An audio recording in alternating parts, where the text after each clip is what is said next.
नमस्कार, मैं दीप्ति बुंदेलखंडी जायका में एक बार आप सभी का फिर से स्वागत करती हूँ। आज मैं बुंदेलखंडी जायका की किचन में बनाने वाली हूँ मावा कुल्फ़ी, और वो भी बिना मावे के, बहुत ही कम सामान के साथ। मैं सिर्फ 3 चीज़ों से मावा कुल्फ़ी बनाऊँगी और आपको टेस्ट बिल्कुल मार्केट के जैसा आएगा। जैसी हम मार्केट में मावा कुल्फ़ी खाते हैं बिल्कुल वैसा ही। और इसमें मैं किसी भी तरह का कोई भी फ्लेवर ऐड नहीं करूँगी, मैं सिर्फ़ और सिर्फ मावा कुल्फ़ी आपको बनाकर दिखाऊँगी। तो चलिए हम बनाना शुरू करते हैं मावा कुल्फ़ी। चलिए मैं बनाना शुरू करती हूँ मावा कुल्फ़ी। हम आंच को ऑन करेंगे और उसके बाद मैं कढ़ाई में थोड़ा सा पानी डालूँगी। पानी इसलिए क्योंकि जब भी हम कढ़ाई को गर्म करते हैं और उसमें दूध डालते हैं तो वो तली में जाकर लग जाता है। इसलिए जब भी हम कोई भी चीज़ बनाएं, रबड़ी वगैरह या कस्टर्ड वगैरह के लिए दूध गर्म करें तो हमेशा हमें उसमें नीचे थोड़ा सा पानी डाल देना चाहिए, ताकि हमारा दूध सीधे जाकर कढ़ाई में जले नहीं। और मैं जब भी मावा कुल्फ़ी बनाती हूँ या आइसक्रीम के लिए दूध गर्म करती हूँ तो मैं आपको बताऊं, मैं हमेशा लोहे की कढ़ाई लेती हूँ, वो भी मोटी तली वाली। मैं थोड़ा सा पानी डाल दूंगी और उस पानी को थोड़ा सा गर्म हो जाने दूंगी। उसके बाद मैं कढ़ाई में डालूंगी ये दूध। देखिए, अगर हम इस तरह से दूध डालते हैं कढ़ाई में तो वो बिल्कुल भी छिटकता नहीं है और ना ही नीचे तली में जाकर बैठता है, क्योंकि जब भी फुल क्रीम दूध होता है तो वो थोड़ा सा तली में जाकर बैठ जाता है अगर कढ़ाई एकदम से गर्म हो। अब हम दूध डालने के बाद इसको बराबर चलाते रहेंगे ताकि इसके ऊपर किसी भी तरह की जो मलाई की लेयर होती है वो ना जमने पाए। हमें एक सी रबड़ी चाहिए बिना मलाई वाली। इस दूध को हम तब तक गर्म करेंगे जब तक ये लगभग 250 ग्राम कम नहीं हो जाता।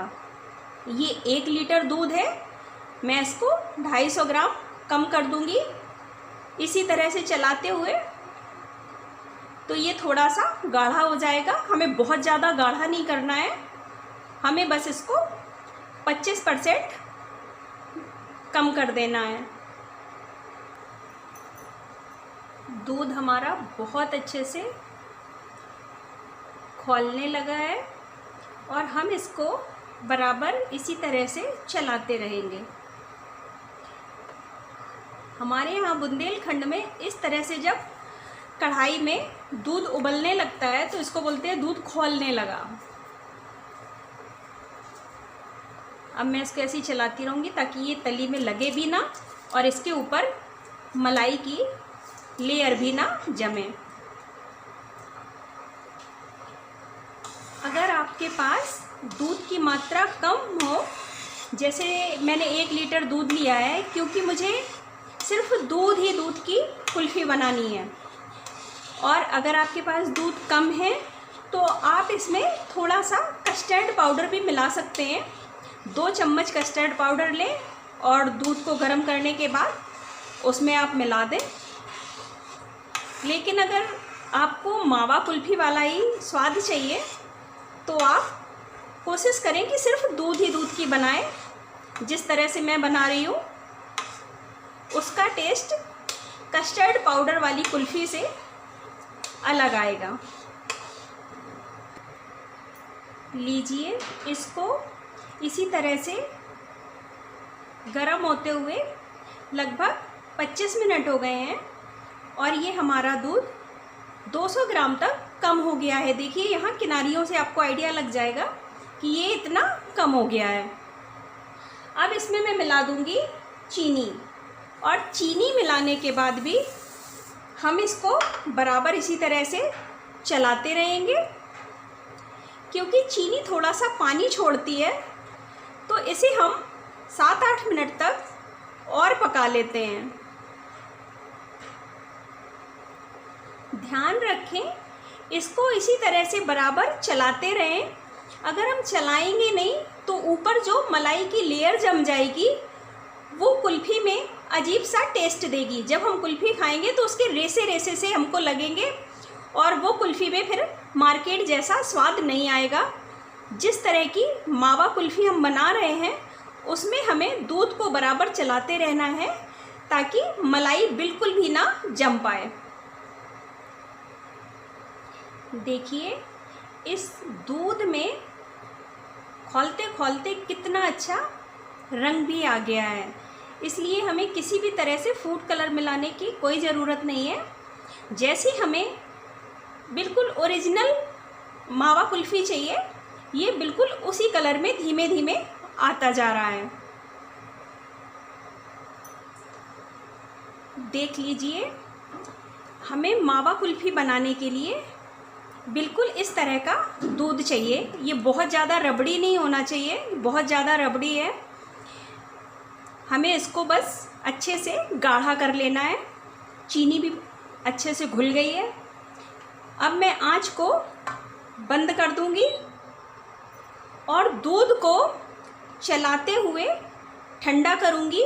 मैं इसको छोड़ूंगी नहीं, क्योंकि अगर मैं इसको छोड़ दूंगी इस तरह से तो ये दूध गाढ़ा हो गया है, इसके ऊपर लेयर जम जाएगी मलाई की और मुझे लेयर नहीं चाहिए है। इसलिए हम थोड़ी देर इसको इसी तरह से चलाएंगे पंखे के नीचे, तो ये अपने आप रूम टेम्परेचर पर आ जाएगा। आप इसको 5-7 मिनट तक इस तरह से चला दीजिए, ये बहुत अच्छे से रूम टेम्परेचर पर आ जाएगा। फिर मैं आगे का प्रोसीजर आपको दिखाती हूँ मावा कुल्फ़ी बनाने का। लीजिए, इसको चलाते हुए हमें लगभग 7-8 मिनट हो गए हैं और अब ये बिल्कुल ठंडी हो गई। बिल्कुल ठंडी नहीं करेंगे, इतनी करेंगे कि इसमें हाथ डालें तो हमारा हाथ जले नहीं। और अब इस समय पर मैं डालूँगी इसमें ब्रेड का ये चूरा। मैं इसमें लगभग 4 चम्मच डाल दूँगी। मैं इस तरह का ब्रेड का चूरा निकाल कर हमेशा रख लेती हूँ और जब भी मुझे इसे किसी रेसिपी में इस्तेमाल करना होता है तो मैं कर लेती हूँ। अब इसमें मैं इसको 4-5 मिनट तक इसी तरह से चलाऊँगी। आप बहुत ज़्यादा गर्म दूध में ये ब्रेड का चूरा न डालें। अगर ये बहुत ज़्यादा गर्म दूध में जाएगा तो एकदम जाते ही थिक हो जाएगा। वैसे मैंने यहाँ पर ब्राउन ब्रेड का लिया है, इसलिए वो और भी ज़्यादा मावे जैसा टेस्ट आएगा और आटा जाकर चिपकता भी नहीं है। जब सफ़ेद वाली ब्रेड होती है, जो वाइट ब्रेड, वो मैदे की होती है और उसका थोड़ा सा चिपकने का भी टेंशन रहता है कि वो जाके दूध में चिपकेगी। मैंने ब्राउन ब्रेड का चूरा लिया है, ये बिल्कुल मावे जैसा टेस्ट भी लाएगा और इसका टेक्सचर भी मावे जैसा ही हो जाएगा दूध का। इसको हम 4-5 मिनट इस तरह से चला देंगे ताकि ये हल्का सा ब्रेड का जो चूरा हमने डाला है सॉफ्ट हो जाए इसमें जाकर।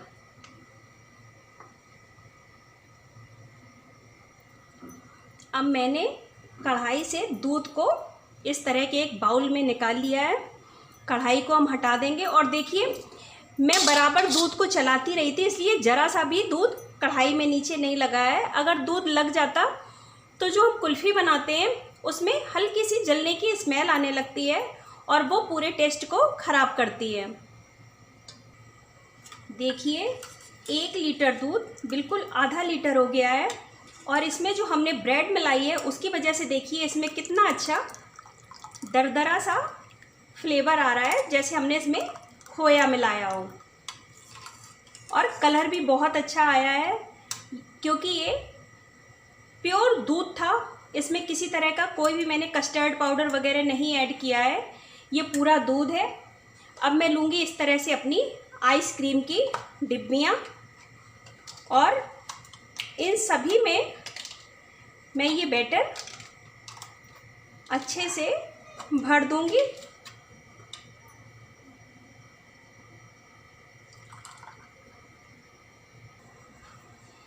मैंने इस तरह से ये सारी डिब्बियाँ भर दी हैं और हमारा थोड़ा सा जो मावा कुल्फ़ी का दूध था वो बच गया है। अब मैं क्या करूँगी, मेरे पास ये 2 मटकियाँ रखी हुई हैं, इसमें हम भरकर मटका कुल्फ़ी भी जमा लेंगे।